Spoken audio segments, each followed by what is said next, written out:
पुणे जिल्ह्याला अवकाळी पावसानं झोडपून काढलेला आहे। वादळी पाऊस आणि गारपिटीमुळे कांद्याची बियाणं त्याचबरोबर मका, ज्वारी यासारख्याचं मोठं नुकसान झालंय। तसंच फळबागांचं सुद्धा मोठं नुकसान झालंय।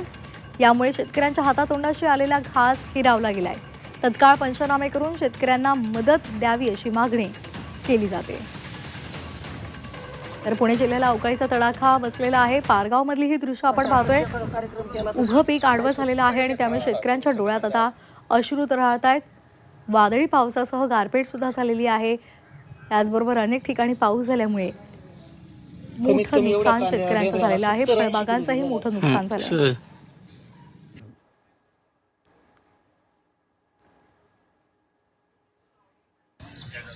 तर ही दृश्य आपण पाहतोय।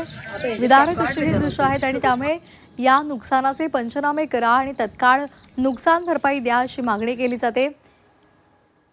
शेतकऱ्यांना अश्रू सुद्धा अनावर झालेले आहेत। हातातोंडाशी आलेला घास हिरावला गेल्यामुळे आता येत्या काळात करायचं काय असा प्रश्न त्यांना पडलेला आहे। कांदा असेल, मका असेल या उभ्या पिकाचं नुकसान झालेलं आहे।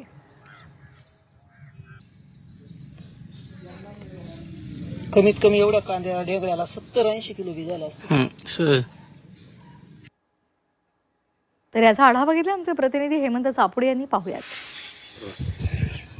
उत्तर पुणे जिल्ह्याच्या शिरूर, आंबेगाव, खेड, जुन्नर तालुक्याला गारपिटीच्या पावसाचा तडाखा बसल्याने शेतीमालाचं प्रचंड असं नुकसान झालं असून मी सध्या शेत शिवारात आलेलो। आपण या ठिकाणी जर ही कांद्याच्या पिकाची परिस्थिती पाहिली तर हे कांद्यासोबत जे काही गोंडे होते कांद्याचे बियाण्याचे ते सुद्धा भुईसपाट झालेले आहेत।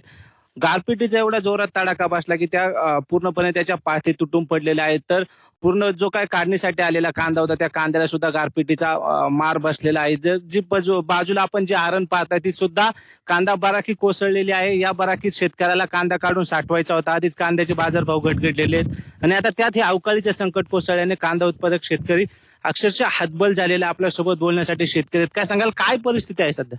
काय आता काल जो पाऊस झाला इतका झाला का वारं आणि पाऊस एक साथ आला आणि त्याच्यामध्ये गारा इतक्या पडल्या।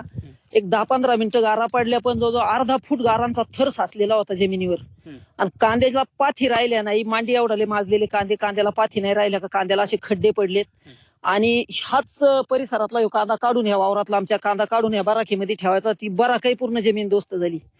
तर आता एक अशी महसूल खात्याकडे आणि कृषी खात्याकडे एक अशी विनंती का शेतकऱ्यांचे लवकरात लवकर पंचनामे करून काय फुलाची पाकळी देता येईल तेवढी त्यांनी द्यावा। गेल्या वर्षी पण पंचनामे केले पण अद्यापर्यंत कुठलाही 1 रुपयाही शेतकऱ्याला मिळालेला नाही आणि ह्याही वर्षी असं अवकाळी पावसाने जे संकट आलेलं आहे तर आजही जर शेतकऱ्यांचं असं झालं तर शेतकऱ्यावरती कुठली वेळ येणार आहे। आज एवढा कांद्याला जीव लावलेला आहे। पोटच्या पोरांनी कधी जर 10-5 रुपये माहिती तर घाई देत नाही पण ह्या कांद्यासाठी 2-2 हजार रुपयाला एक खताची गोण आणून लाखो रुपये खर्च केलेला आहे पण तो 10 मिनिटांमध्ये मातीत मिसळून गेलाय।